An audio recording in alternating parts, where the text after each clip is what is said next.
Hi guys, welcome back to the channel. I've been seeing all your comments on TikTok asking me for reviews analysis for this one. So today it's finally happening, but before we get into that, don't forget to check this exclusive discount for it. You can find the link in both the video description and the top comment below. Now let's not delay any further and jump right into the details. So, I've been living with this printer for about 6 months, and I wanted to share what it's really like in everyday use. This printer was supposed to handle cardstock like a champ, and it does, kind of, but with a caveat that I didn't fully appreciate at first. When I print on cardstock, curling is a real thing. If I print one side at a time instead of duplex, the curl isn't as dramatic, and I've managed to push through printing over 100 Christmas cards this way, with decent results. It's not perfect, but it gets the job done. Print quality on plain paper is solid. Text comes out crisp, colors look good, and two-sided printing works without drama. Scanning and copying are easy too, and the two-sided scanning feature works, though it takes a little extra effort to feed everything through. Photo printing on glossy paper is okay. Not stellar, but it's fine for casual photo tasks without needing a high-end photo printer.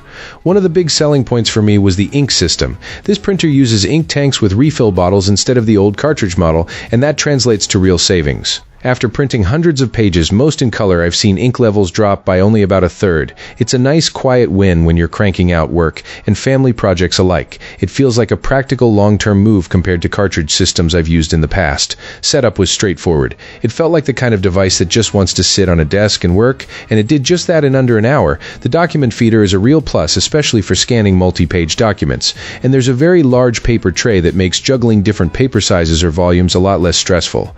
It also looks decent perched on my desk, which isn't nothing when you're sharing a small space with other tech gadgets. Loving the convenience of printing from my phone, I did notice the app for managing the printer is a mixed bag. On Android it works well enough, but on iPhone it didn't really cooperate, so I just used AirPrint for regular tasks and deleted the extra app. The app itself can feel a bit slow to load, which is a minor annoyance when you're trying to grab a quick scan or forward something to the cloud, but it isn't a deal breaker for everyday use. In terms of reliability, it's a sturdy machine. It's not the quietest at times, and it does make some odd noises here and there, but it keeps churning out pages and photos with consistent quality. Longevity remains to be proven, but the build feels solid compared to some other all-in-ones I've tried lately. Overall, this printer earns a confident 4 stars for daily printing tasks. The main reason I bought it for cardstock work with high reliability falls a bit short, so I'd give that specific use a 3, but for everything else it's a solid, economical, user-friendly choice.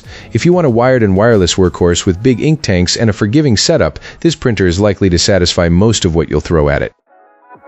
So that's the end of the video. I appreciate you watching, and I'll see you again very soon.